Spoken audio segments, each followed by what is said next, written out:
ဘာကြီးပြတ်ဖို့ကလည်းဝေးကြီးကြံလေးတချို့တွေပြက်ရပြူပြီးအေးစိတ်ဟန်လေးချို့လဲအိမ်ရထက်မှချွေးစီပြန်နေချို့တွေတော့ကများပြီးဝေးကြီးကြံနေချို့လဲပြင်းနေပြီးကလိုင်းကိုကြည့်ပြီးနေပြီးပြန်နေလူချင်းတက်မှမှုတွေတိတ်ကိုများပြီးများနေတဲ့ကစိတ်ဆင်းရဲချို့တွေမျက်နှာဖုံးတွေချင်းချင်းပြန်ကတိတ်ချင်းတဲ့အသေးကအာကူတို့စုလိုက်ပုံမမိတ်ချင်းပဲအိတ်ကလေးတွေဖောင်းလာတော့မှရောက်လာအောင်မဲ့နဲ့ဆုံးရဲ့မျက်လုံးထဲမှာပါရရှိ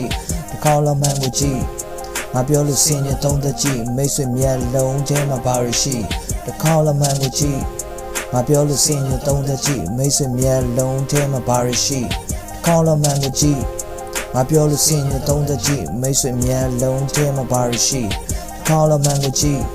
ငါပြောတဲ့စင်ရသုံးသက်ကြည့်ကိုငါချင်းတွေကလို့ငါစိတ်တဲ့ကိုမီးမရှို့နဲ့မင်းတို့တွေ့တော့အာကူတို့တိတ်ကြီးလုံးတဲ့ငါပြောရမှနေခဲ့ငါဆော့ခွက်ကိုအပြီးထိုးခဲ့နောက်ကိုကြမှာတင်းနေပြောရမေးမလို့မေးမရပဲအုပ်စုလိုက်ဖြစ်ဖြစ်ပြောမင်းတို့တွေ့တော့ပြင်းနေတော့ငါညီတာဆိုရင်တော့ထမိန်သာဝတ်လိုက်မချိုက်တဲ့ပွင့်နေရောလူပညာသမားချင်းတူတူရုပ်ခံပြပြီးရှင်းနေထုတ်သည်မင်းတို့လေးကိုစောက်တင်တော့မကြည့်မျက်လုံးထဲမှာပါရရှိ